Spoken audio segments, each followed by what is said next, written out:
seu paciente neonato, criança pequena, está cheio de secreção em vias aéreas superiores, está com via aérea obstruída e você precisa realizar alguma técnica para desobstruir essa via aérea superior. Qual é a melhor técnica? Quais são as possibilidades que nós temos? Se você quer entender um pouquinho melhor esse vídeo, fica aqui comigo que eu vou te explicar.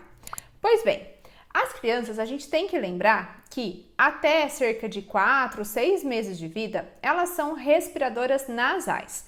Então, a grande maioria das crianças não conseguem respirar pela boca, fazem a respiração exclusivamente nasal até perto dos 6 meses, por conta da anatomia dessa via aérea, que vai mudando conforme essa criança vai crescendo e daí vai permitindo então a respiração oral. Então, principalmente nesses primeiros meses de vida, é mais crítico que essa via aérea esteja sempre desobstruída. Porque se está obstruído, esse paciente vai ter desconforto respiratório, vai ter dificuldade respiratória. Inclusive, essa é uma questão importante em pacientes com bronquiolite viral aguda. E agora voltaram as aulas, então tá bombando de novo de bronquiolite viral aguda. As crianças vão tendo contato umas com as outras e vai aumentando mesmo o número de casos. E criança tem infecção de vias aéreas muitas vezes ao longo do ano. Isso é esperado, já é normal. Ainda mais as crianças que vão para a escolinha, que têm contato com outras crianças. E muitas vezes esses pacientes chegam para a gente ou as mães questionam como que eu posso fazer a higiene nasal desses pacientes. Muito se fala sobre a lavagem nasal. E tem o seu papel, principalmente nas crianças maiores, é muito recomendado que se faça isso todos os dias, até para a criança se adaptar, enfim, para prevenir infecções respiratórias. Mas quando a gente está pensando do fisioterapeuta atuando, aqui eu não estou falando dos pais, o que os pais podem fazer, eu estou falando da atuação do fisioterapeuta para desobstruir vias aéreas superiores. Nós temos opções que já tem bem descrito na literatura resultados, segurança, eficácia e que são técnicas específicas para isso. Então, eu como fisioterapeuta não faço lavagem nasal nos meus pacientes. Eu posso até orientar os pais a fazerem em casa de forma segura e aí a gente tem que pensar em quantidade de soro, não ser uma grande quantidade, principalmente nas crianças pequenas. Ainda não existe consenso na literatura com relação à quantidade de soro, principalmente nas crianças pequenas, repito. Com relação à pressão, né, tem que ser com baixa pressão, baixo fluxo, para que a gente possa ter mais segurança para a aplicação da técnica. Mas isso eu vou orientar pais e não fazer durante a minha sessão, tá? Isso eu, Letícia. Por quê? Porque nós temos técnicas já bem descritas na literatura para fazer essa higiene nasal, essa desobstrução de vias aéreas superiores, que já tem resultados demonstrados então na literatura. A técnica é a desobstrução rinofaríngea retrógrada, muito conhecida como DRR.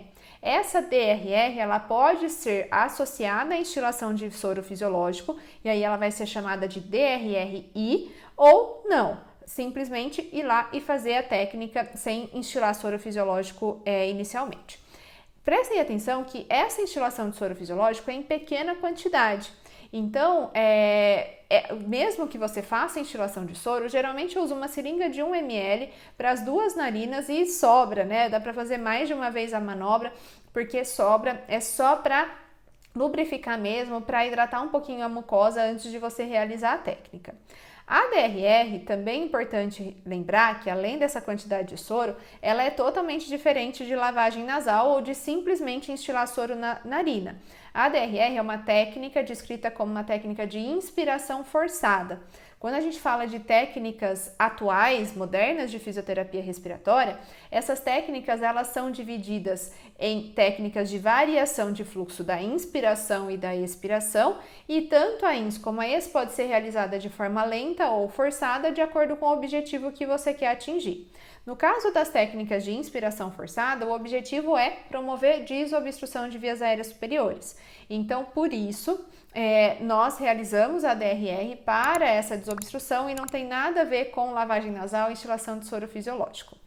Isso vai ser feito nas crianças maiores, nos adultos de forma ativa, então é uma nasoaspiração ativa, é um fungar, e lembrando que o fungar ele respeita muito mais a fisiologia, porque os cílios batem em direção à orofaringe, né, de cima para baixo, quando a gente está falando de vias aéreas superiores, e quando a gente faz um movimento de fungar, a gente está carregando essa secreção no mesmo movimento que é o fisiológico. A gente está ajudando essa secreção aí pelo caminho que já é fisiológico. E aí, a criança pode deglutir ou expectorar, soltar essa secreção.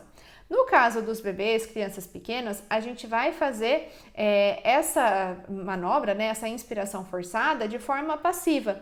Então, tem até a descrição da técnica, né, que aqui a gente não comenta, a gente não demonstra as técnicas por questões éticas. Tem um vídeo aqui no canal que eu explico por que as técnicas não são demonstradas. Eu sugiro que você assista antes que deixe aqui nos comentários, demonstra a técnica, tem que demonstrar. Isso nós demonstramos nos cursos que são exclusivos para fisioterapeutas. Eu não vou ensinar aqui uma técnica de fisioterapia, porque pode ter pessoas não fisioterapeutas que estão aqui assistindo. Mas, resumidamente, quem é fisioterapeuta provavelmente conhece, porque já deve ter visto, né, ou deveria ter visto essa técnica, mas é uma técnica, então, de inspiração forçada que a gente pode fazer de forma passiva nas crianças pequenas, em especial as menores de 2 anos, que não são capazes de colaborar. Então, a DRR é uma técnica que já tem estudos demonstrando sua eficácia, sua segurança, que a gente pode utilizar para realizar, então, essa desobstrução de vias aéreas superiores. Letícia, mas e a aspiração? A aspiração, inclusive tem trabalhos comparando o DRR com a aspiração.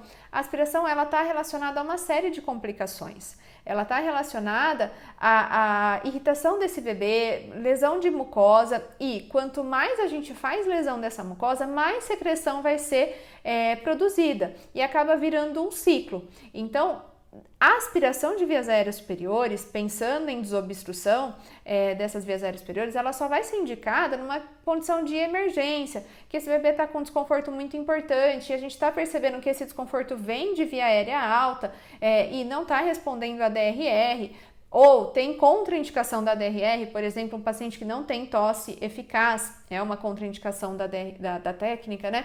Mas, exceto nesses casos, a gente vai tentar com a DRR, porque a aspiração está relacionada a complicações e a gente vai evitar ao máximo, principalmente nessas crianças ativas que são capazes de realizar por meio de outras técnicas.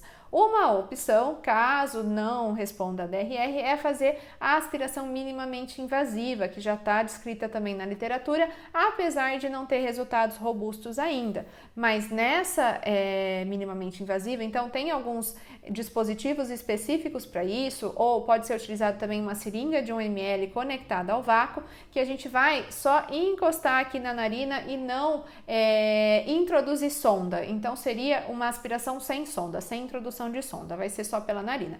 Obviamente isso vai remover secreção de vias aéreas superiores. Se a gente tem um paciente que não tem tosse eficaz, que está precisando de aspiração, essa minimamente invasiva não vai resolver o problema, porque a gente não vai conseguir atingir vias aéreas inferiores. Mas pode ser uma opção, então, para esses casos de pacientes muito secretivos que não respondem bem à DRR. Mas a mensagem que eu quero deixar para você com esse vídeo é que nós temos técnicas específicas de fisioterapia respiratória para remoção de secreção. A gente vai evitar ao máximo a aspiração e assim a gente vai oferecer mais segurança para o nosso paciente. Vou deixar aqui nas referências, na descrição do vídeo, a referência que eu falei do estudo que comparou a DRR com aspiração em pacientes com bronquiolite. Vale a pena a leitura e não se esqueça de se inscrever aqui no canal caso você ainda não esteja inscrito.